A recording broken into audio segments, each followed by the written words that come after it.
En una noche húmeda de agosto de 1802, en algún lugar dentro de los pasillos de Monticello, la finca en la cima de una montaña de Virginia perteneciente a Thomas Jefferson, tercer presidente de los Estados Unidos, una joven llamada Sally Hemings dio a luz a su tercer hijo. La piel del recién nacido era pálida. Sus rasgos se parecían inconfundiblemente al hombre que escribió las palabras: «Todos los hombres son creados iguales». Sin embargo, no se llamó a ningún médico. Ningún registro oficial anotó su nacimiento. Al amanecer, el niño existía solo en los susurros de los esclavizados que trabajaban en las dependencias ocultas de la plantación. Durante los 2 siglos siguientes, la familia Jefferson negaría lo ocurrido en aquella montaña. Quemarían cartas, destruirían documentos y silenciarían a cualquiera que se atreviera a decir la verdad. Pero las sombras de Monticello lo recuerdan todo.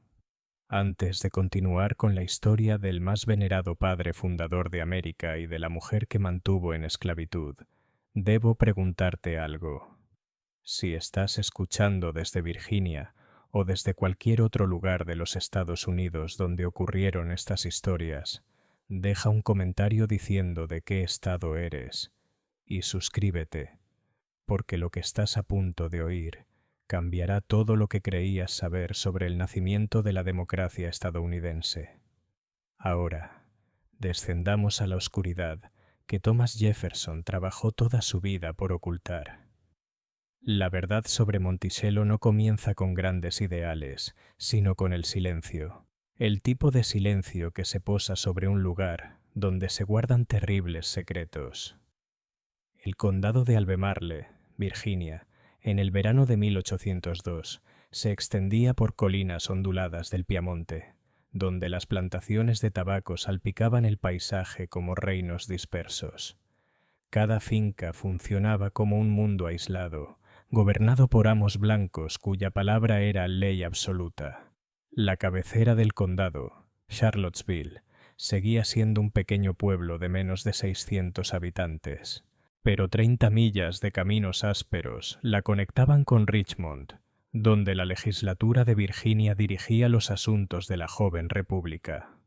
Monticello se alzaba sobre una montaña de 850 pies que Jefferson había pasado décadas remodelando para que coincidiera con su visión arquitectónica. La casa principal, con su distintiva cúpula y columnas clásicas, miraba hacia el oeste, hacia las montañas Blue Ridge, pero la elegante fachada ocultaba algo más oscuro. A lo largo de Mulberry Row, un tramo de 1000 pies de dependencias que descendía por la ladera, vivían y trabajaban cerca de 130 personas esclavizadas en condiciones que contradecían todos los principios que Jefferson decía defender. El verano de 1802 trajo un calor opresivo que parecía aplastar la montaña con su peso físico. Las hojas de tabaco se marchitaban en los campos, el aire denso de humedad hacía difícil respirar y ponía los ánimos al límite. Jefferson había regresado a Monticello a fines de julio, escapando del tumulto político de la ciudad de Washington, donde los periódicos federalistas habían empezado a imprimir rumores que le hacían temblar las manos al leerlos durante el desayuno. James Callender, un periodista escocés al que Jefferson había financiado en el pasado para atacar a sus enemigos políticos, se había vuelto contra él con furia venenosa. El Richmond Recorder publicaba ahora acusaciones de que el presidente Jefferson mantenía una concubina en Monticello, una mujer llamada Sally Hemings, que según Callender era su esclava. Los artículos describían niños de raza mixta corriendo por la plantación, insinuando que se parecían notablemente al propio presidente. La respuesta de Jefferson fue el silencio, un silencio absoluto y calculado.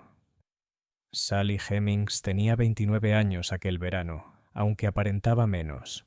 Su piel, según los que la vieron, era casi blanca, sus rasgos delicados, su comportamiento sereno. Había llegado a Monticello siendo una niña de 14 años, traída de regreso desde París, donde había servido a la hija de Jefferson, María, durante su misión diplomática. En Francia, habría podido reclamar su libertad. La ley francesa no reconocía la esclavitud. Sin embargo, regresó a Virginia, a Monticello, a una vida de servidumbre que se extendería por décadas. Sus hijos contaban su propia historia. Beverly, nacido en 1798, tenía 4 años aquel verano. Harriet, nacida en 1799, había muerto siendo un bebé. Ahora otro niño crecía dentro de ella, y los esclavizados de Mulberry Row murmuraban sobre quién podría ser el padre, aunque todos sabían la respuesta. Hacía tiempo que habían aprendido que algunas verdades eran demasiado peligrosas para decirse en voz alta. Thomas Jefferson tenía 59 años, viudo desde hacía 20 tras la muerte de Martha Wayles Jefferson, quien le había hecho prometer que nunca volvería a casarse. Había cumplido esa promesa en el sentido más técnico, aunque la realidad de sus arreglos domésticos habría horrorizado a la esposa que decía honrar. Se levantaba cada mañana al amanecer, registraba la temperatura, revisaba sus jardines, manejaba los infinitos detalles de la vida en la plantación con la misma atención meticulosa que aplicaba al redactar leyes.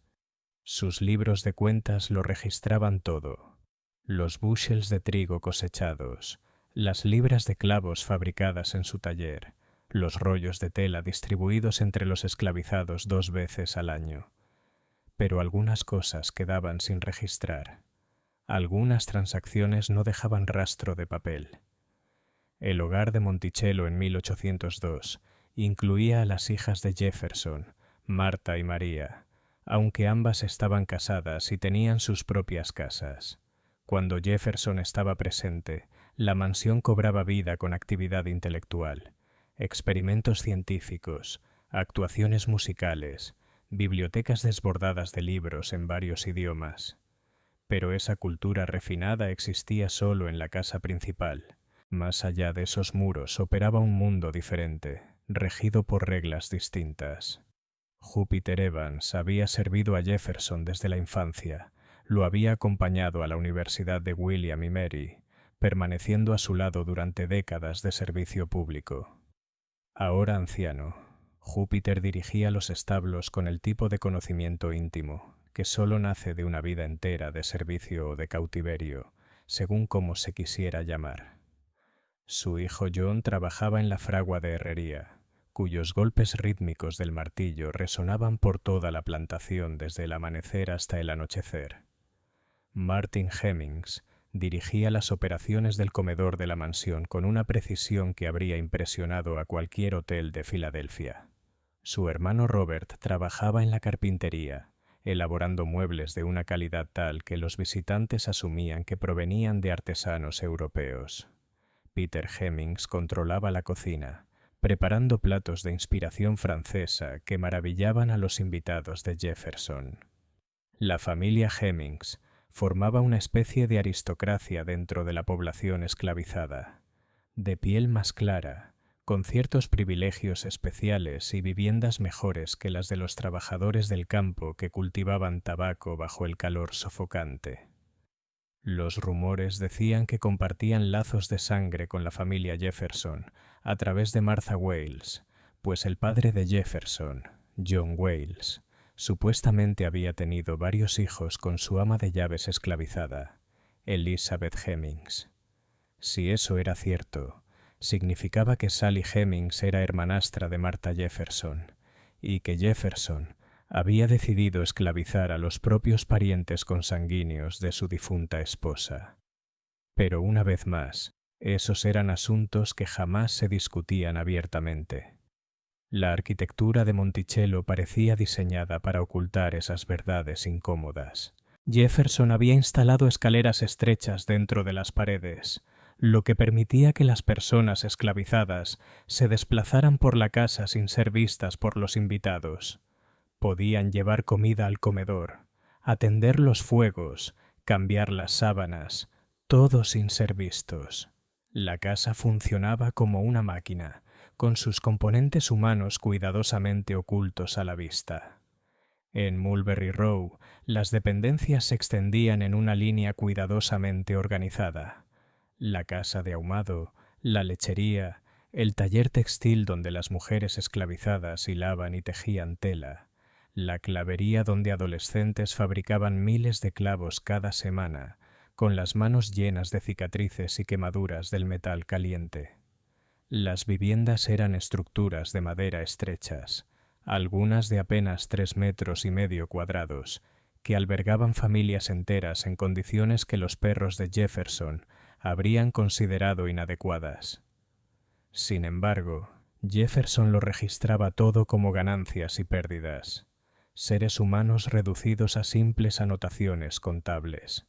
Vendido el hermano de Sally, James, a John Barnes por $200.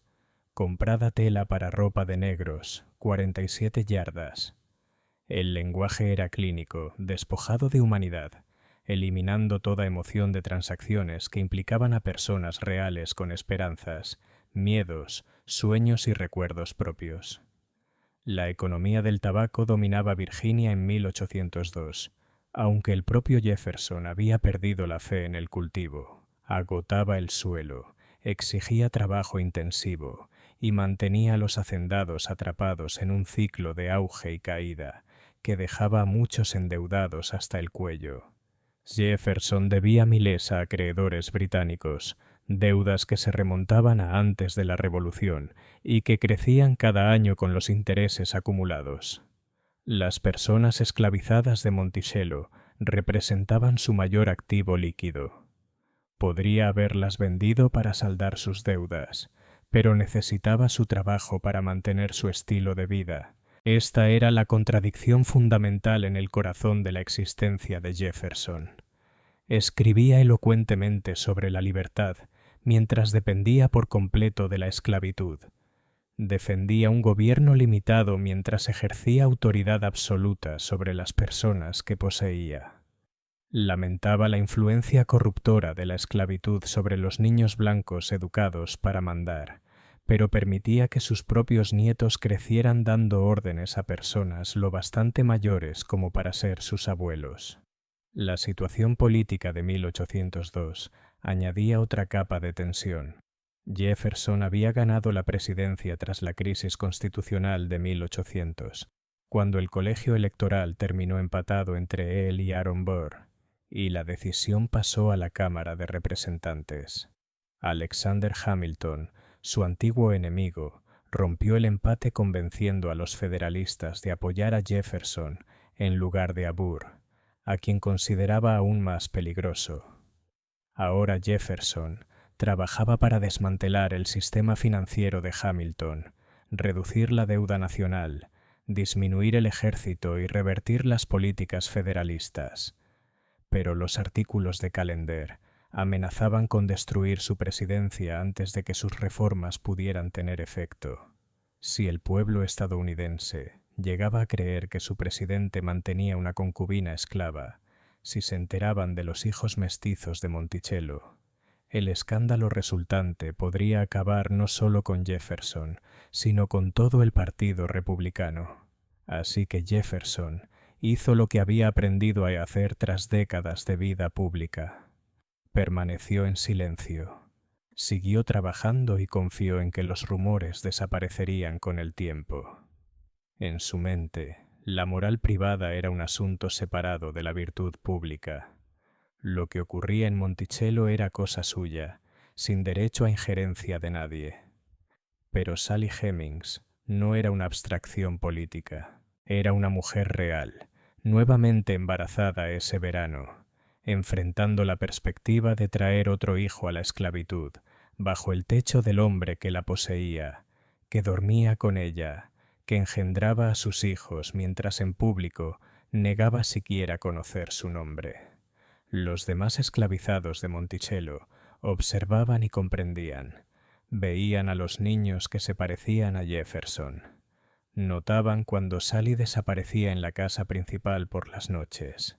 Observaban cómo Jefferson controlaba sus movimientos con la misma atención que dedicaba a sus cultivos experimentales.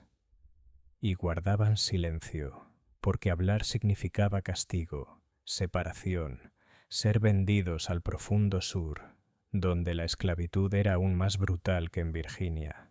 Ese era el mundo que habitaba Sally Hemings en aquella calurosa noche de agosto de 1802.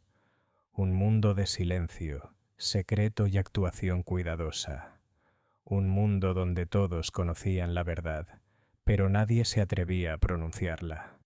Un mundo donde el autor de la Declaración de Independencia ejercía control absoluto sobre una mujer que no tenía derecho legal a negarse, sin medios para proteger a sus hijos, sin esperanza de escape más allá de la tumba.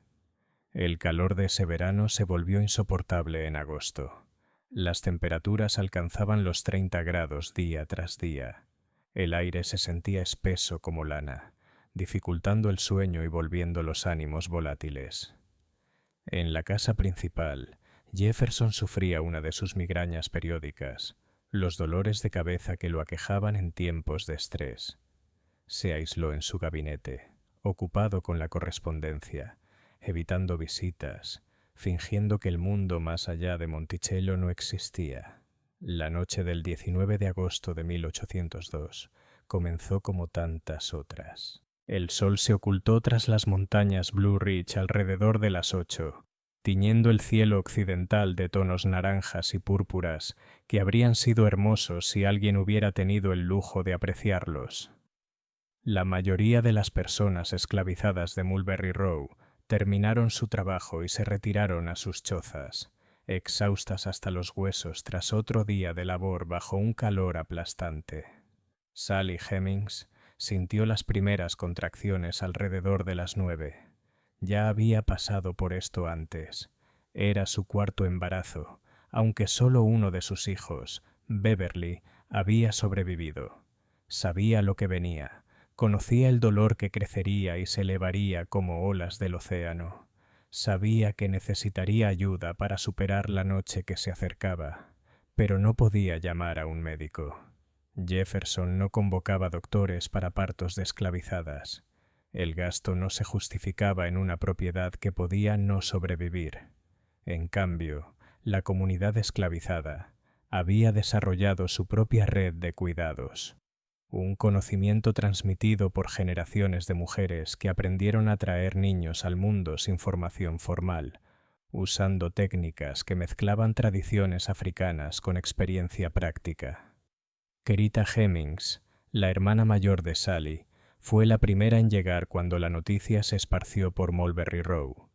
Tenía 42 años, veterana de demasiados partos y demasiadas pérdidas. Sus propios hijos habían sido esparcidos por Virginia, vendidos, alquilados o enviados lejos cuando Jefferson necesitaba dinero o quería evitar problemas potenciales. Pero ella seguía en Monticello y sabía exactamente qué hacer cuando una mujer entraba en trabajo de parto. Se reunieron en la pequeña cabaña de Sally en Mulberry Row, una estructura de apenas 4 metros cuadrados, con una sola ventana y una chimenea que daba calor en invierno, pero volvía el aire irrespirable en verano. El mobiliario era mínimo: una cama angosta, una mesa pequeña, 2 sillas, un baúl con las pocas posesiones de Sally. La luz de las velas parpadeaba contra las paredes de madera rugosa, creando sombras que parecían tener vida propia. Kerita envió a Beverly con otros niños. El muchacho era demasiado pequeño para presenciar lo que venía, y además era mejor que no viera a su madre sufrir. Hay cosas de las que los niños deben ser protegidos, incluso los niños esclavizados, que algún día aprenderían que la protección era un lujo que no podían permitirse. El trabajo de parto avanzó durante la noche. Sally trató de mantenerse en silencio. La ventana del dormitorio de Jefferson daba a Mulberry Row, y el sonido viajaba fácilmente en la quietud. Mordía tiras de tela para ahogar sus gritos, aunque el dolor era insoportable. El parto siempre es peligroso, pero para una mujer esclavizada en 1802 lo era aún más. No había anestesia, ni atención médica real si algo salía mal, ni garantía de que alguien salvaría a la madre si había que elegir. A medianoche llegaron otras mujeres, Priscilla Hemings, otra hermana, y Betsy Hemings, sobrina de Sally, trajeron agua caliente, trapos rasgados de telas viejas, remedios herbales que podían aliviar el dolor o prevenir infecciones. Lo habían hecho incontables veces, trayendo niños al mundo en la oscuridad, en secreto, en condiciones que habrían horrorizado a cualquier observador civilizado. Alrededor de las 2 de la madrugada se rompió la fuente de Sally. Las contracciones se intensificaron, más rápidas, más fuertes, exigiéndole toda su fuerza solo para respirar entre ellas. Krita comprobó su progreso con manos expertas, murmurando palabras de aliento que sonaban a plegarias. «Pronto», susurró, «muy pronto». Pero había un problema. Krita lo sintió antes de decirlo. El bebé no estaba bien posicionado. En lugar de cabeza abajo, listo para nacer del modo habitual, algo iba mal. Krita ya había visto esto antes.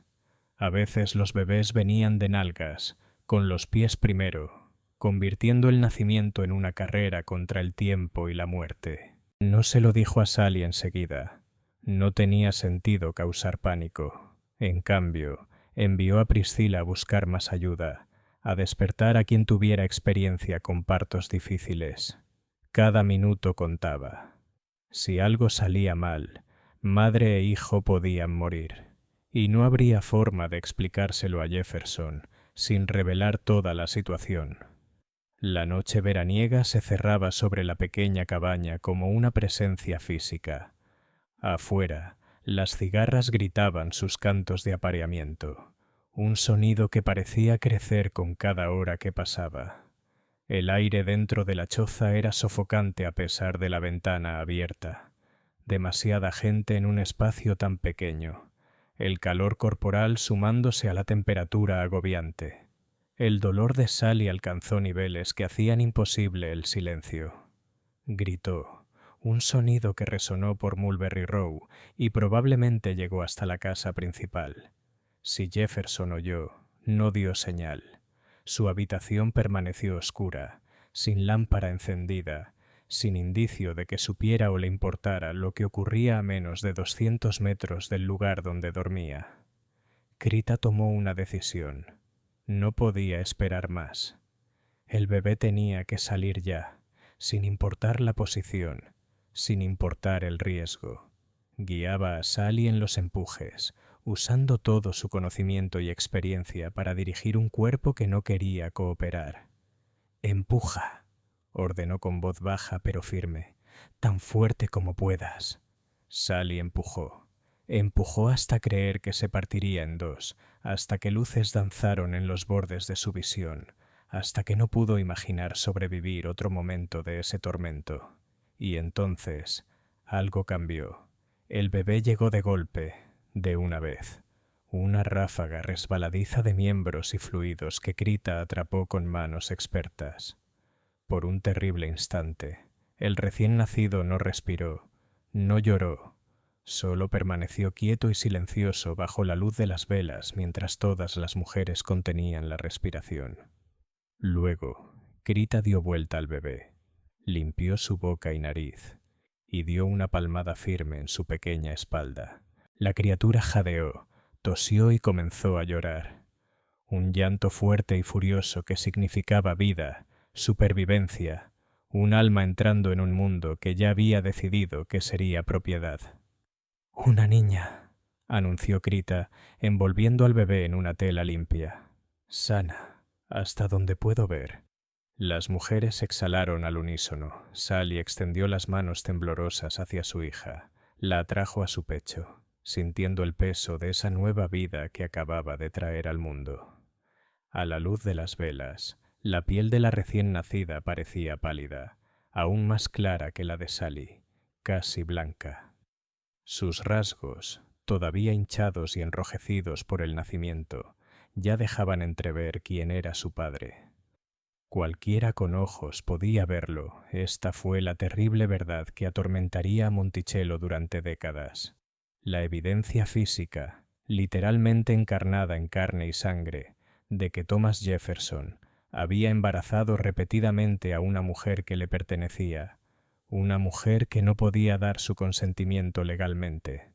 Una mujer cuyos hijos nacerían en la misma esclavitud que él condenaba públicamente. Sally llamó a su hija Harriet, el mismo nombre de la bebé que había muerto 3 años antes. Quizás esperaba que esta niña sobreviviera donde la otra no lo hizo. Tal vez quería resucitar algo perdido. O quizá los nombres importaban tan poco en un mundo donde los esclavizados podían ser renombrados a capricho de su dueño, que daba igual cómo llamara a esa niña. Crita limpió después del parto, desechó la placenta, lavó a Sally y cambió la ropa de cama sucia. Al amanecer, la cabaña parecía casi normal, como si nada extraordinario hubiera ocurrido.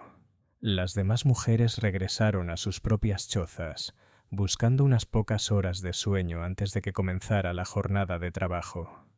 Beverly volvió al amanecer y se asomó para ver a su madre sosteniendo un bebé envuelto en mantas. Era demasiado pequeño para comprender el alcance de lo que había sucedido, pero lo bastante grande para sentir que algo importante había cambiado. Ahora tenía una hermana, otra persona unida a él por lazos de sangre y esclavitud. Jefferson salió de la casa principal alrededor de las 6, como hacía cada mañana, y caminó por sus jardines. En su libro de cuentas de ese día anotó la temperatura, 78 grados al amanecer, prometiendo otro día abrasador. Escribió que los higos estaban madurando, que el maíz se veía prometedor, que debía escribir cartas a Madison y Monroe sobre asuntos políticos en Washington. No hubo mención alguna de un nacimiento, ni reconocimiento de que su población esclavizada había aumentado en 1. Ninguna señal de que supiera o le importara que Sally Hemings casi había muerto al traer a su hija al mundo. El silencio era deliberado, calculado, necesario para mantener la ficción que permitía a Jefferson funcionar como presidente y esclavista, filósofo e hipócrita, libertador y opresor. Pero los silencios nunca son absolutos. La información se propaga a través de redes que resisten el control oficial. Los esclavizados de Monticello supieron del nacimiento de Harriet en cuestión de horas. A la semana siguiente, las plantaciones vecinas ya hablaban del rumor. En un mes los susurros llegaron a Charlottesville, aunque nadie se atrevía a hablar abiertamente de lo que todos sabían. James Callender, que seguía publicando sus artículos incendiarios en Richmond, no se enteró de inmediato del nacimiento de Harriet, pero no lo necesitaba. Ya tenía suficiente material para dañar la reputación de Jefferson. Sin embargo, el momento resultaría significativo. Este nacimiento, esta niña, se convertirían en otra pieza de evidencia dentro de un patrón que Jefferson jamás podría explicar de manera satisfactoria. En los días posteriores al nacimiento de Harriet, la vida en Monticello volvió a sus ritmos habituales. El tabaco debía cosecharse, la clavería requería supervisión, el mantenimiento interminable de la finca exigía atención. Sally se recuperaba lentamente, debilitada por la pérdida de sangre y el trauma de un parto difícil. Crita le llevaba comida, revisaba su recuperación, le advertía que descansara, aunque el descanso era un lujo que las mujeres esclavizadas no podían permitirse. Jefferson partió hacia la ciudad de Washington en octubre, dejando Monticello bajo la supervisión de su administrador. Estaría ausente durante meses, ocupado con los asuntos de la presidencia, impulsando su agenda ante un Congreso hostil, lidiando con la política exterior e interna. El hijo que había engendrado quedaba atrás, creciendo lentamente en una cabaña de Mulberry Row, cuidado por una madre que lo amaba, pero no podía protegerlo del destino que aguardaba a todos los niños esclavizados. Este fue el acontecimiento que cristalizó todo lo que estaba mal en Monticello. No era un horror sobrenatural, sino algo peor. La banalidad del mal ordinario de un sistema que permitía tratar a seres humanos como propiedad, que autorizaba a los hombres a ejercer control total sobre mujeres que no tenían derecho legal a negarse, que engendraba hijos destinados a la esclavitud bajo el techo del hombre que escribió que todos los hombres eran creados iguales. El horror no fue lo que ocurrió aquella noche de agosto. El horror fue que era legal, aceptado, tejido en la propia estructura de la sociedad estadounidense. El horror fue que continuaría durante otros 60 años, protegido por la ley, defendido por teólogos, impuesto mediante la violencia. El horror fue que Jefferson pudiera engendrar hijos con una mujer esclavizada y no enfrentar consecuencia alguna, sin rendir cuentas, sin tener que reconocer lo que todos sabían, pero nadie podía probar. Los años posteriores al nacimiento de Harriet transformaron a Monticello en algo más oscuro que una simple plantación.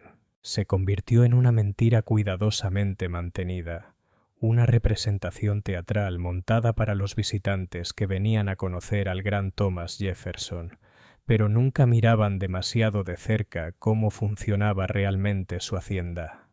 La pequeña Harriet creció rápido en esos primeros años, y su apariencia se volvió cada vez más difícil de explicar.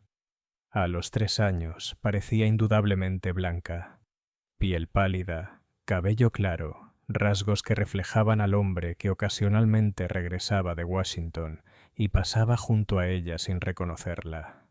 Los esclavizados de Mulberry Row aprendieron a mantenerla fuera de la vista cuando llegaban visitantes importantes, entendiendo instintivamente que su existencia contradecía la historia que Jefferson contaba al mundo. Beverly, que tenía 6 años cuando nació su hermana, se convirtió en un niño brillante y observador que comprendía mucho más de lo que los adultos deseaban. Veía cómo los niños blancos que visitaban Monticello jugaban libremente, mientras él y Harriet debían permanecer en áreas designadas.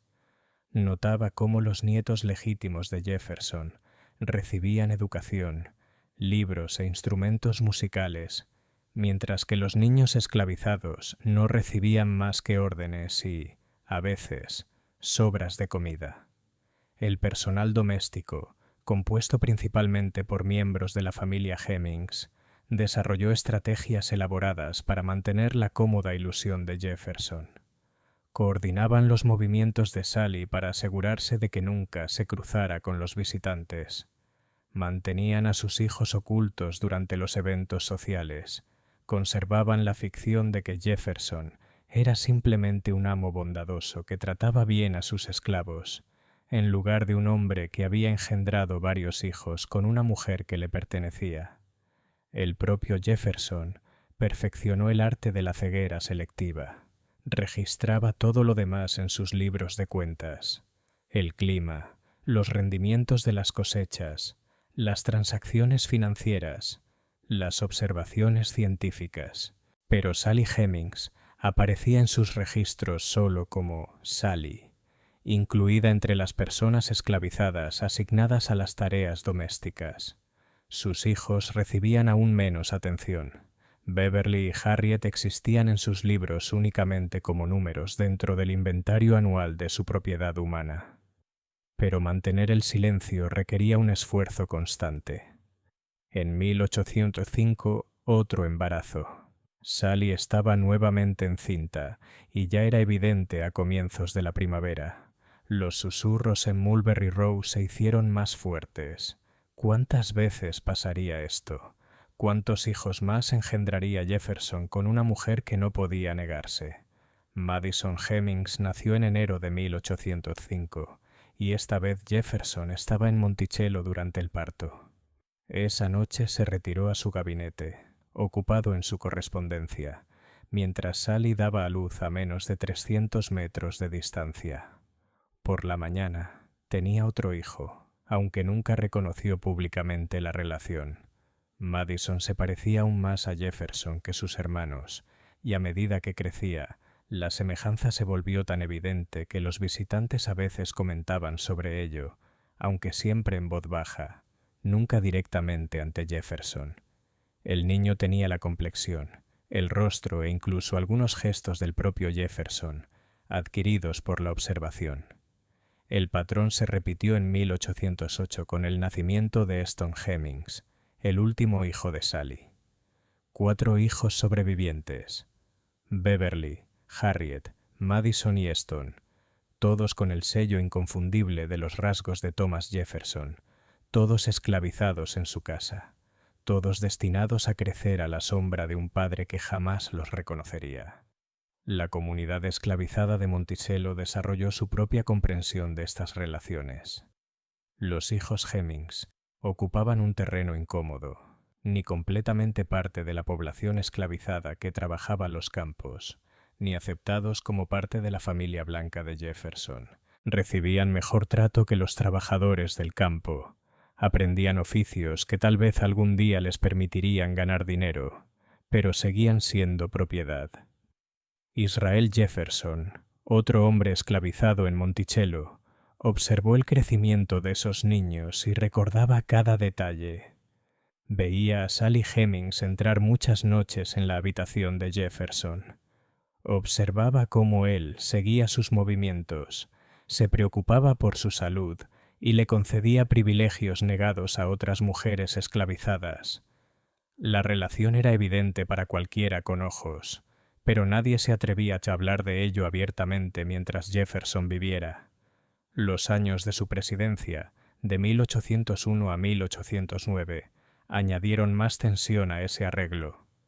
Cuando Jefferson estaba en Washington, Sally permanecía en Monticello con sus hijos, viviendo en un estado constante de incertidumbre. ¿Volvería? ¿Se cansaría de ella y vendería a sus hijos? Sus enemigos políticos obtendrían finalmente pruebas que lo obligaran a reconocer la verdad.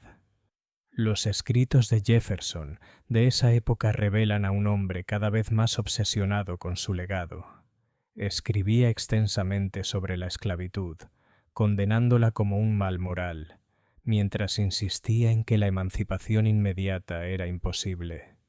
Propuso planes para deportar a los esclavizados liberados a África o al Caribe, incapaz de imaginar una sociedad donde blancos y negros pudieran convivir como iguales. En cartas privadas a amigos, Jefferson expresaba su temor de que los hijos de Sally reclamaran algún día su libertad, exigieran su herencia, destruyeran la ficción cuidadosamente construida de su autoridad moral. Discutía planes para resolver el problema, enviándolos lejos cuando alcanzaran la adultez, no para liberarlos, sino para convertirlos en el problema de alguien más. Los propios niños vivían en un extraño limbo. Trabajaban, aunque no tan duro como los jornaleros del campo. Aprendían habilidades. Beverly se formó en carpintería, Madison en ebanistería, Harriet en labores textiles que podrían hacerla valiosa si se la vendía o se le permitía buscar su sustento. Pero seguían siendo esclavos, sujetos a la autoridad absoluta de Jefferson, incapaces de decidir sobre sus propias vidas. Para 1810, cuando Jefferson se retiró de la presidencia y regresó a Monticello a tiempo completo, la plantación se había convertido en algo parecido a un pequeño reino donde él gobernaba sin oposición. Los visitantes seguían llegando, atraídos por su reputación de padre fundador, filósofo y científico.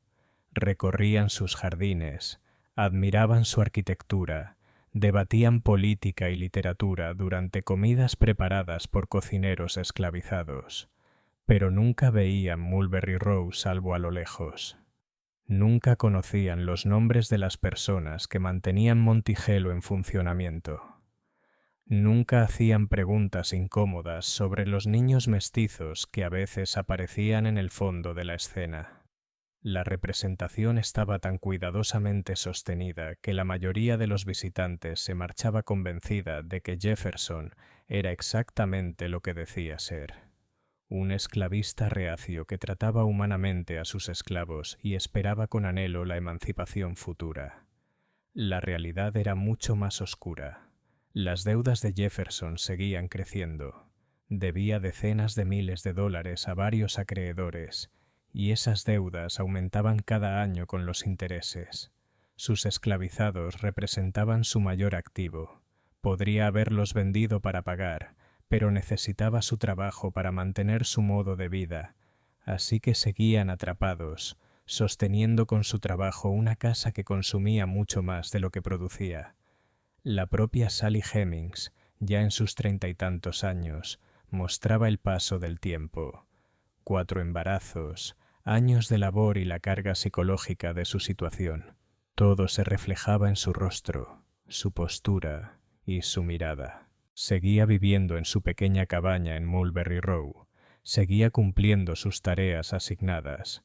Seguía acudiendo a la habitación de Jefferson cuando era llamada. Pero la relación había cambiado. Lo que alguna vez pudo haber estado marcado por la juventud y la coerción se había convertido en algo más sombrío. Una rutina, un arreglo, una transacción de la que ninguna de las partes podía escapar aunque lo deseara. La hija de Jefferson, Martha Randolph, que administraba la casa principal cuando su padre estaba ausente, comprendía la situación mejor de lo que jamás admitió. Veía crecer a los hijos de Sally. Notaba su parecido con su padre. Observaba cómo las personas esclavizadas trataban a Sally con una deferencia que iba más allá de su posición como sirvienta doméstica. Pero Martha no dijo nada públicamente, manteniendo la ficción familiar que le permitía seguir beneficiándose del trabajo de personas que podían ser sus medio hermanos. Este silencio, esta complicidad, se extendía por toda la familia de Jefferson. Sus nietos jugaban con los niños esclavizados sin entender los lazos que los unían. Sus yernos administraban los negocios de la plantación sin cuestionar de dónde provenían los niños mestizos. Toda la casa funcionaba bajo un acuerdo tácito. Ciertas verdades nunca serían reconocidas, pero la verdad siempre encuentra la manera de salir a la luz, por más profundamente que se la entierre. En 1811, Harriet Hemings, de 9 años, enfermó gravemente de fiebre escarlata. La enfermedad se propagó por los barracones de los esclavos, matando a varios niños y dejando a otros con secuelas permanentes. Harriet sobrevivió, pero apenas. Durante semanas ardió en fiebre, delirante, al borde de la muerte. Jefferson, por primera vez en la memoria de todos, mostró preocupación visible por el bienestar de una niña esclavizada.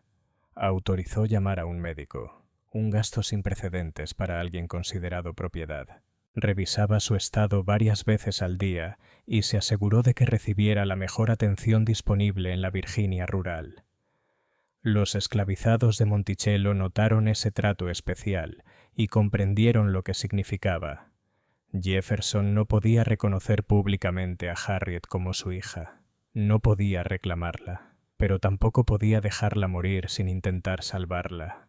Sus actos decían lo que sus palabras nunca dirían. Harriet se recuperó lentamente, aunque la enfermedad la dejó débil. Durante años sería frágil, propensa a problemas respiratorios, sin recuperar jamás la vitalidad de su infancia. Pero vivió, y a medida que crecía, su parecido con Jefferson se volvió aún más evidente. Las personas que visitaban Monticello y la veían ocasionalmente quedaban desconcertadas al observar lo que parecía ser una niña blanca viviendo entre la población esclavizada. Beverly, ahora con 13 años, comenzó a trabajar en la carpintería junto a su tío John Hemings, aprendiendo el oficio de la madera. Mostraba talento, produciendo muebles y elementos arquitectónicos de notable calidad. Pero también mostraba otra cosa, una conciencia creciente de lo absurda que era su situación. Era un artesano hábil, creaba objetos valiosos, pero no poseía nada, no ganaba nada.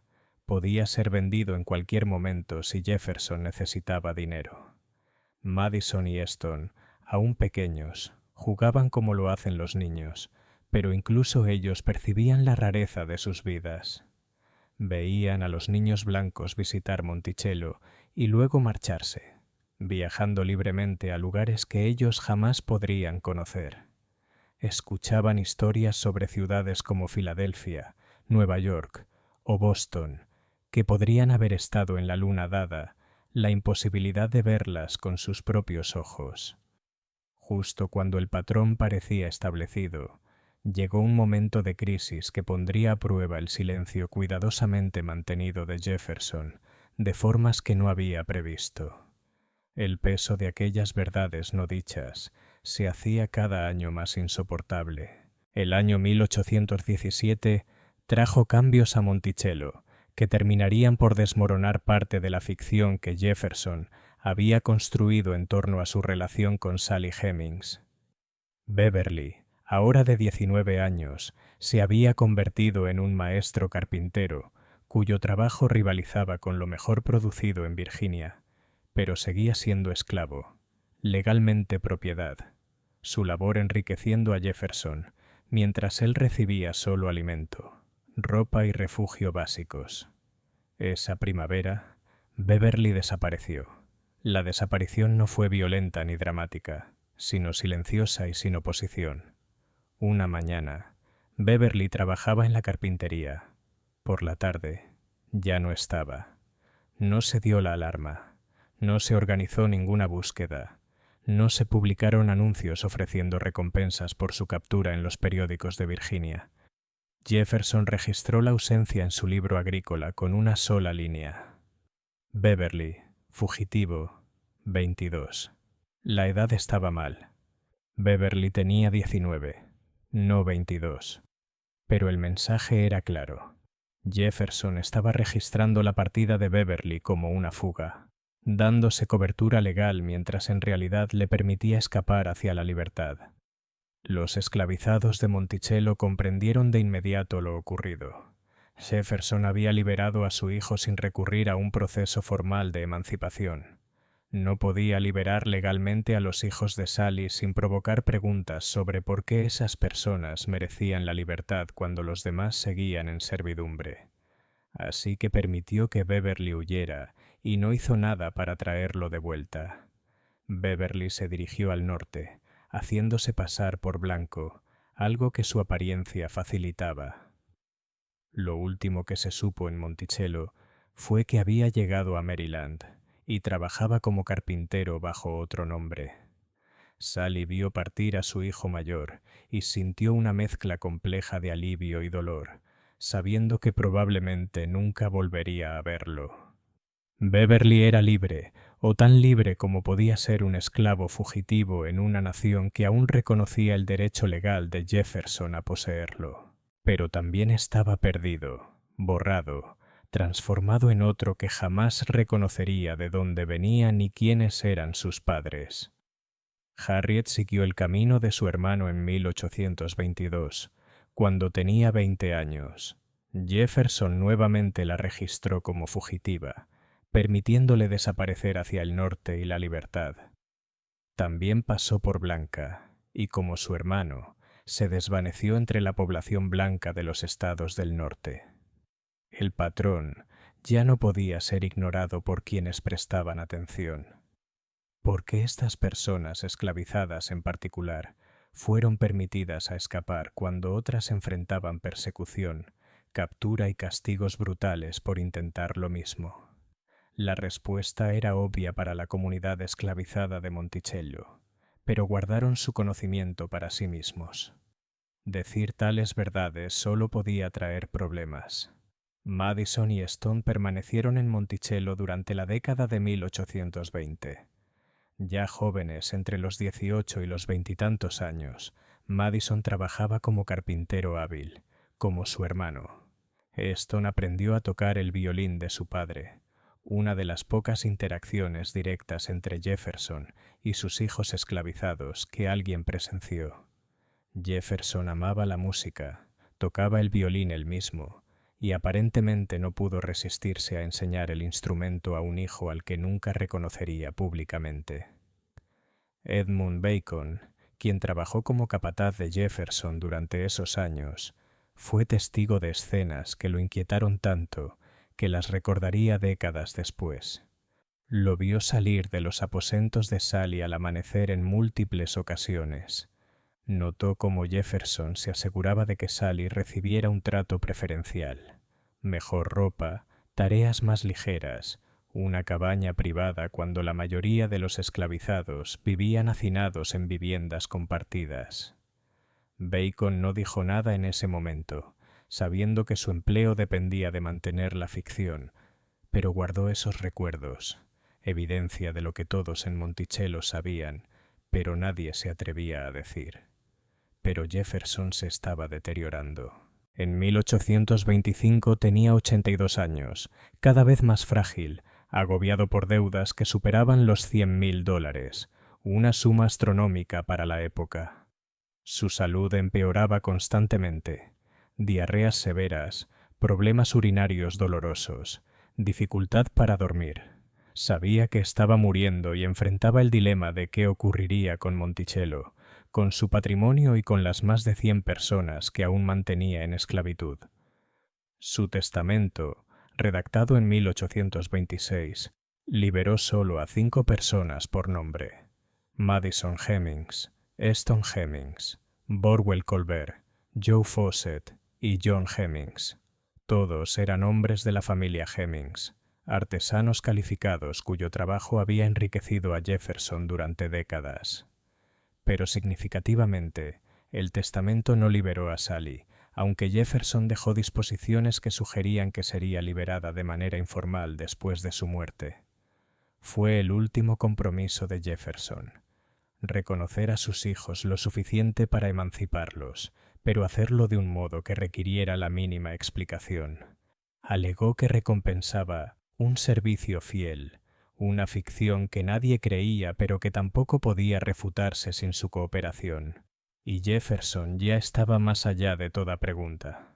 Thomas Jefferson murió el 4 de julio de 1826, exactamente 50 años después de la firma de la Declaración de Independencia, una coincidencia tan perfecta que parecía escrita por el destino. Sus últimas palabras, según se dice, fueron para preguntar si ya era el día 4, como si quisiera vivir lo suficiente para ver el aniversario. John Adams, su viejo rival y finalmente amigo, murió el mismo día, creando un momento de sincronía histórica que los estadounidenses interpretaron casi como un milagro simbólico. Pero mientras la nación lloraba a Jefferson como a un padre fundador, otro drama se desarrollaba en Monticello. Las deudas de Jefferson obligaron a vender casi todo lo que poseía, incluidas la mayoría de las personas esclavizadas. Las familias fueron separadas, los niños arrancados de sus padres, personas que habían pasado toda su vida en Monticello esparcidas por Virginia y más allá. La subasta se llevó a cabo en enero de 1827, en el césped este donde Jefferson alguna vez había recibido a distinguidos visitantes con conversaciones filosóficas sobre la libertad y los derechos naturales. Ahora ese mismo lugar se convertía en un mercado donde seres humanos eran vendidos al mejor postor. La venta duró 5 días. Cada persona era llevada al frente, examinada como ganado mientras los compradores potenciales evaluaban su salud, su fuerza y su productividad. Sally Hemings no fue oficialmente liberada en el testamento de Jefferson, pero tampoco fue vendida. Martha Randolph permitió que la hermanastra de su madre permaneciera en Monticello por un corto tiempo, y luego discretamente la dejó ir a vivir con Madison y Eston en Charlottesville. Esta libertad informal no tenía estatus legal. Técnicamente, Sally seguía siendo propiedad de la herencia de Jefferson, pero nadie insistió en el asunto. Vivió sus últimos años en una pequeña casa en Charlottesville, cuidada por sus hijos. Las preguntas sobre los hijos de Sally no terminaron con la muerte de Jefferson. De hecho, se intensificaron entre quienes habían presenciado la situación. Israel Jefferson, liberado en la venta de bienes, se llevó consigo los recuerdos de lo que había visto en Monticello. Edmund Bacon conservó sus observaciones de las salidas tempranas de Jefferson de la cabaña de Sally. La verdad sobrevivía en la memoria de docenas de personas que habían estado allí, que habían visto, que sabían. Madison y Eston, ahora hombres libres viviendo en Charlottesville, enfrentaban la decisión de cómo vivir en una sociedad que ofrecía pocas opciones a los hombres negros libres. La cuestión de su paternidad los acompañaba como una sombra. Cualquiera que los mirara podía ver el parecido con Jefferson, pero reconocerlo abiertamente significaba confrontar verdades que la sociedad blanca de Virginia se negaba desesperadamente a aceptar. Easton hizo su elección. En 1852 se mudó con su familia a Ohio y pocos años después comenzó a identificarse como blanco. Cambió su nombre, llamándose Easton H. Jefferson, adoptando abiertamente el apellido de su padre. Desde esa distancia, la conexión ya no era tan peligrosa. Sus hijos crecieron como blancos, se casaron con blancos y transmitieron la sangre de Jefferson sin que la mayoría supiera toda la historia. Madison tomó un camino distinto. Permaneció en Virginia inicialmente y luego se trasladó a Ohio en 1836, pero continuó identificándose como hombre negro.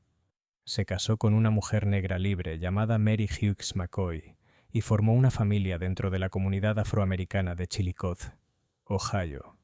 Trabajó como carpintero, ganándose respeto por su habilidad, viviendo en silencio con el peso de un secreto que pocos habrían creído incluso si lo contaba. Sally vivió hasta 1835, muriendo a los 62 años en Charlottesville. Su muerte pasó casi inadvertida para la comunidad blanca. No apareció ningún obituario en los periódicos. No se colocó ninguna marca en su tumba. Simplemente desapareció del registro histórico, como solía ocurrir con las personas esclavizadas, dejando solo fragmentos, unas pocas menciones en el libro agrícola de Jefferson, algunas anotaciones en sus cuentas, los recuerdos de sus hijos.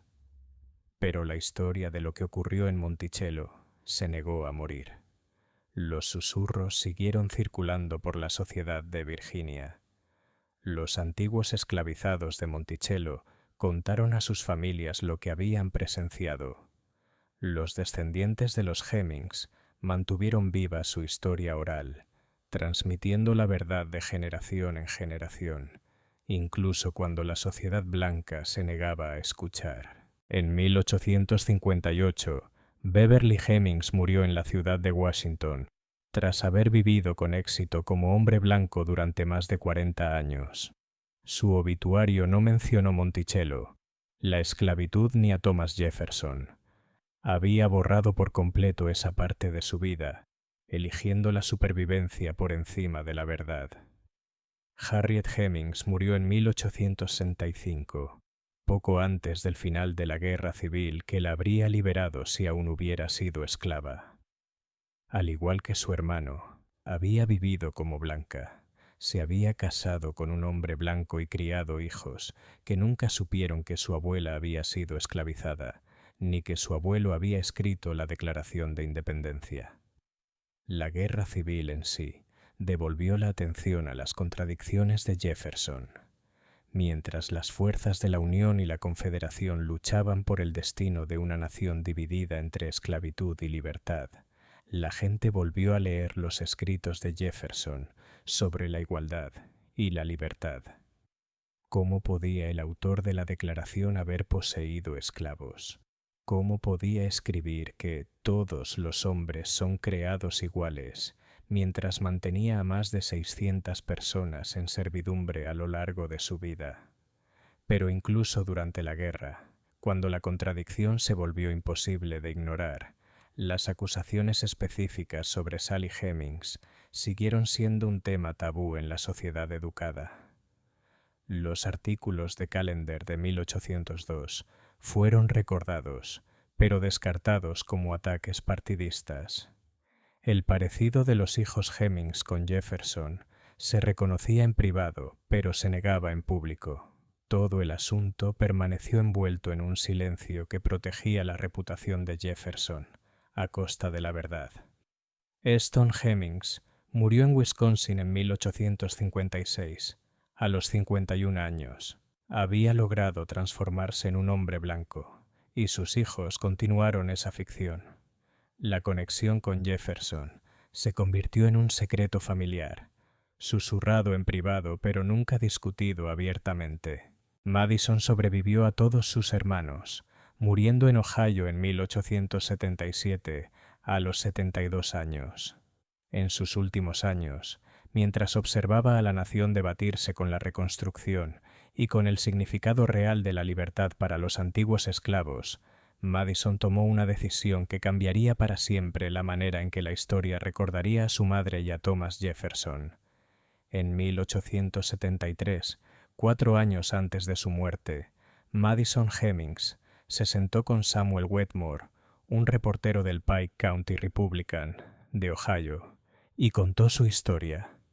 Por primera vez, alguien que había vivido en Monticello, que había nacido esclavizado allí, que había conocido personalmente a Thomas Jefferson, hablaba abiertamente sobre lo que todos habían sabido, pero nadie se había atrevido a decir. Madison declaró sin rodeos que Thomas Jefferson era su padre. Describió el viaje de su madre desde París hasta Monticello, su relación con Jefferson que había durado casi 40 años, los nacimientos de sus hijos, el trato especial que recibían en comparación con otros esclavizados. Nombró a sus hermanos, Beverly, Harriet y Eston, y explicó cómo Beverly y Harriet se habían integrado en la sociedad blanca, mientras él había elegido permanecer en la comunidad negra. La entrevista se publicó en marzo de 1873, causando una pequeña conmoción entre quienes la leyeron, pero significativamente no llegó a un público amplio. Los periódicos blancos la ignoraron casi por completo. Los descendientes blancos de Jefferson la desestimaron como una invención. El relato apareció en un pequeño periódico de Ohio, no en las grandes publicaciones que moldeaban la opinión nacional. Madison ofreció detalles que solo alguien que realmente había vivido en Monticello podía conocer. Describió la disposición de la plantación, las rutinas de trabajo, las personalidades de las personas que allí vivían. Habló de su tío John Hemings, enseñándole carpintería, de aprender a tocar el violín, de ver cómo sus hermanos mayores desaparecían hacia la libertad en el norte, mientras él y Eston permanecían esclavizados hasta la muerte de Jefferson. Habló con naturalidad de su paternidad, presentándola no como un escándalo, sino como una simple verdad. Jefferson era su padre. Sally Hemings era su madre. Habían estado juntos durante décadas. Todos en Monticello lo sabían. El único misterio era por qué la sociedad blanca encontraba tan difícil aceptarlo. El entrevistador Wetmore pareció inclinado a creerle. Los detalles eran demasiado precisos, demasiado coherentes para ser invención. Madison no tenía nada que ganar mintiendo. Era un anciano viviendo tranquilamente en Ohio, sin motivo alguno para buscar fama o atención. Simplemente estaba contando su historia, dejando constancia de lo sucedido, asegurándose de que alguna versión de la verdad sobreviviera a su muerte. Pero la publicación de la entrevista de Madison no condujo a la aceptación inmediata de sus afirmaciones. En cambio, trazó una línea divisoria que perduraría por más de un siglo. Algunos le creyeron, principalmente afroamericanos que comprendían que los amos blancos engendraran hijos con mujeres esclavizadas era algo común, no excepcional. Otros descartaron su testimonio, en su mayoría blancos que no podían reconciliar la figura del venerado padre fundador con las acusaciones de explotación sexual. Israel Jefferson, otro hombre anteriormente esclavizado que había presenciado la relación de Jefferson con Sally, también dio su testimonio en 1873, corroborando el relato de Madison. Israel describió haber visto a Sally dirigirse a la habitación de Jefferson, notó el parecido de sus hijos con él y confirmó el trato especial que recibían. Su testimonio respaldó el de Madison en cada detalle. Thomas Jefferson Randolph, nieto de Jefferson e hijo de Martha Jefferson Randolph, ofreció una contranarrativa. Afirmó que en realidad los sobrinos de Jefferson, Peter Carr y Samuel Carr, habían sido los padres de los hijos de Sally. Jefferson Randolph sugirió que su abuelo había asumido la culpa para proteger a los jóvenes. Una historia difícil de creer, pero útil para desviar las acusaciones del propio Jefferson. El problema con la explicación de los Carr era el tiempo. Peter y Samuel no estaban en Monticello durante todos los embarazos de Sally. Los registros documentales demostraban claramente la presencia de Jefferson coincidiendo con las concepciones, mientras que los Carr estaban a menudo en otros lugares. Pero para quienes estaban decididos a proteger la reputación de Jefferson, las explicaciones inverosímiles eran preferibles a aceptar verdades incómodas. Edmund Bacon, el antiguo capataz de Jefferson, finalmente compartió sus recuerdos con un biógrafo, describiendo cómo había visto a Jefferson salir del cuarto de Sally temprano por la mañana. El testimonio de Bacon era condenatorio precisamente por su naturalidad. Presentó esas observaciones como algo normal, sugiriendo que en Monticello todos entendían la naturaleza de la relación entre Jefferson y Sally. La evidencia acumulada a través de estos testimonios dibujaba un cuadro coherente. Múltiples testigos sin motivo aparente para mentir confirmaban de manera independiente los mismos hechos básicos. Jefferson y Sally Hemings habían mantenido una relación sexual prolongada. Esa relación había producido hijos. Esos hijos se parecían a Jefferson. Él les mostró un trato especial, liberando a los varones en su testamento y permitiendo que Beverly y Harriet escaparan hacia la sociedad blanca. Los únicos que negaban estos hechos eran los descendientes blancos de Jefferson y los historiadores empeñados en preservar su reputación heroica. Construyeron explicaciones alternativas elaboradas, atacaron la credibilidad de los testigos negros e insistieron en que el carácter de Jefferson hacía imposible tal conducta, pese a la abrumadora evidencia de que no solo era posible, sino que había ocurrido. Madison Hemings murió el 28 de noviembre de 1877 en Huntington Township, condado de Ross, Ohio.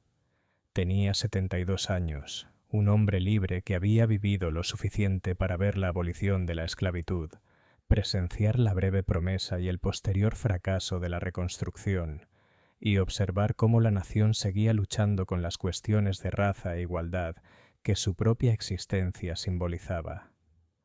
Su obituario en el periódico local fue breve, mencionando su muerte y su trabajo como carpintero, sin hacer referencia alguna a su conexión con Thomas Jefferson. Esa historia ya había sido contada y registrada en la entrevista de 1873, pero nunca fue ampliamente aceptada. Madison se llevó a la tumba el conocimiento de que había dicho la verdad, pero también la conciencia de que gran parte de la América blanca había elegido no escucharla. La casa de Charlottesville donde Sally Hemings había pasado sus últimos años fue finalmente demolida. Ninguna placa indicó que ella hubiera vivido allí. Su tumba en el cementerio negro local no recibió lápida con su nombre. Desapareció en la masa anónima de antiguos esclavos cuyas historias individuales no se consideraban dignas de conservar. Monticello pasó por varias manos tras la muerte de Jefferson. Sus herederos no pudieron mantenerla. Las deudas eran demasiado grandes, la propiedad demasiado costosa de sostener. En 1834 fue vendida a James Barclay, un boticario de Charlottesville, por $7,000. Entre sus posteriores propietarios estuvo Uriah P. Levy, un oficial naval que admiraba a Jefferson y trabajó para preservar la finca. La casa cayó gradualmente en deterioro. Sus días de gloria parecían cosa del pasado. Las personas esclavizadas que habían hecho funcionar Monticello, las que cocinaban para Jefferson, fabricaban sus muebles, cuidaban sus jardines y criaban a sus hijos ocultos, fueron dispersadas por Virginia y más allá. Sus descendientes transmitieron recuerdos fragmentados de cómo había sido la vida en la montaña, historias que a menudo incluían detalles sobre Jefferson y Sally que contradecían la versión oficial.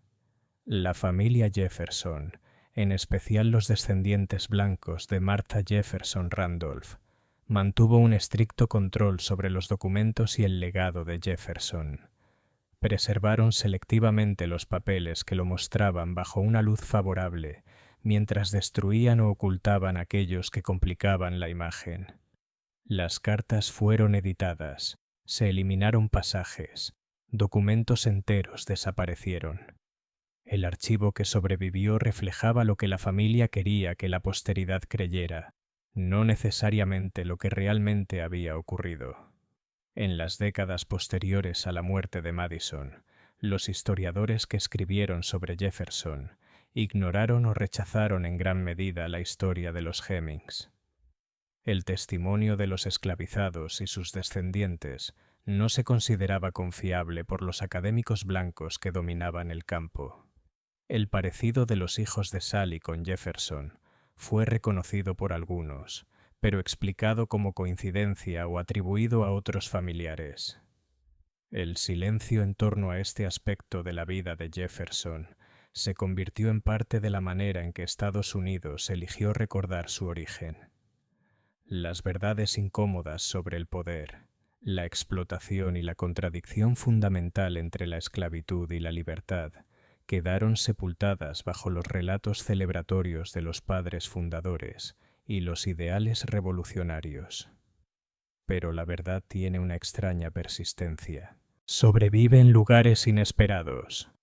En las historias familiares transmitidas de generación en generación, en testimonios recogidos por reporteros de pequeños periódicos, en los recuerdos de personas cuyas voces no fueron consideradas dignas de registrar por la historia oficial. Los descendientes de los Hemings, que habían pasado a la sociedad blanca, guardaron su secreto, algunos contándoselo a sus hijos, otros llevándose el conocimiento a la tumba. Los descendientes que permanecieron en la comunidad negra conservaron su historia oral, insistiendo en que Madison había dicho la verdad incluso cuando los historiadores blancos rechazaban su testimonio. A fines del siglo XIX, la historia de Thomas Jefferson y Sally Hemings había alcanzado un equilibrio incómodo. Algunos la conocían o la creían, otros la negaban o permanecían en la ignorancia. La evidencia existía para quien estuviera dispuesto a examinarla con honestidad, pero la mayoría de los estadounidenses prefería la narrativa más sencilla. Jefferson como figura puramente heroica, inmaculada ante los compromisos y crueldades que habían caracterizado su vida real. La cuestión de lo que sucedió en Monticello entre 1802 y 1826 seguía técnicamente sin resolverse, aunque la verdad era evidente para cualquiera que examinara los hechos sin prejuicios. Jefferson había engendrado a los hijos de Sally, los había mantenido esclavizados, había liberado a algunos y permitido que otros escaparan, había sostenido una relación con una mujer que no podía rechazarlo legalmente y se había llevado ese secreto a la tumba. Sally Hemings había sobrevivido a esa relación, había criado a sus hijos lo mejor que pudo en circunstancias imposibles y había muerto sin haber sido nunca liberada legalmente. Sus hijos tomaron caminos distintos para sobrellevar su herencia mixta, algunos pasando por blancos, otros permaneciendo dentro de la comunidad negra, todos cargando con la compleja verdad de su origen. Las personas esclavizadas de Monticello, que habían sido testigos de todo, que conocían la verdad desde siempre, habían muerto casi todas hacia 1877. Su testimonio sobrevivía en fragmentos, en entrevistas concedidas en la vejez, en historias contadas a hijos y nietos. Pero la historia oficial había decidido ignorarlos, privilegiar las voces blancas sobre los testigos negros, aceptar mentiras cómodas en lugar de verdades incómodas. Así, la historia permaneció suspendida entre la verdad y la negación, entre lo que realmente había sucedido y lo que la América blanca estaba dispuesta hasta a admitir. La evidencia física, los hijos que se parecían a Jefferson, había desaparecido en la sociedad blanca o muerto, dejando descendientes que quizás ni siquiera conocían su herencia. La evidencia documental había sido cuidadosamente seleccionada por los herederos de Jefferson para minimizar el daño a su reputación. El testimonio de los testigos había sido desestimado por no confiable. Lo que quedaba era un misterio que en realidad no lo era, un secreto que todos conocían pero fingían ignorar, una verdad que Estados Unidos no estaba preparado para enfrentar. El horror de Monticello no era sobrenatural. Era la explotación perfectamente legal y socialmente aceptada de seres humanos por parte de un hombre celebrado como campeón de la libertad. Era el silencio que rodeaba esa explotación, la conspiración de negación que protegía la reputación de Jefferson, mientras borraba a Sally Hemings de la historia. Y tal vez la verdad más oscura era que la relación de Jefferson con Sally no era excepcional. En todo el sur, hombres blancos mantenían relaciones similares con mujeres esclavizadas, engendraban hijos nacidos en esclavitud y ejercían un poder que hacía imposible el consentimiento. Lo ocurrido en Monticello solo resultaba notable porque involucraba a Thomas Jefferson. Por lo demás, era simplemente cómo funcionaba la esclavitud, cómo operaba el sistema, cómo el poder se manifestaba en una sociedad que trataba a los seres humanos como propiedad. El sol se puso sobre las montañas Blue Ridge el día en que murió Madison Hemings, tiñendo el cielo occidental con tonos de naranja y púrpura, los mismos colores que habían iluminado la noche del nacimiento de Harriet 75 años antes. La montaña donde se alzaba Monticello seguía allí, firme e inmutable, guardando sus secretos. La verdad permanecía allí, incrustada en la arquitectura, en la tierra, en las piedras mismas del lugar, esperando a una generación futura que quizá estuviera dispuesta a escucharla. Pero por ahora, en 1877, mientras Madison era sepultado en suelo de Ohio, lejos de la plantación de Virginia donde había nacido esclavizado, la historia seguía inconclusa. La verdad había sido contada, pero no creída, registrada, pero no aceptada, preservada, pero no honrada. Y las preguntas fundamentales sobre el poder y el consentimiento, sobre la libertad y la esclavitud, sobre quién es recordado y quién es borrado, seguían sin resolverse, esperando respuestas que no llegarían hasta más de un siglo después.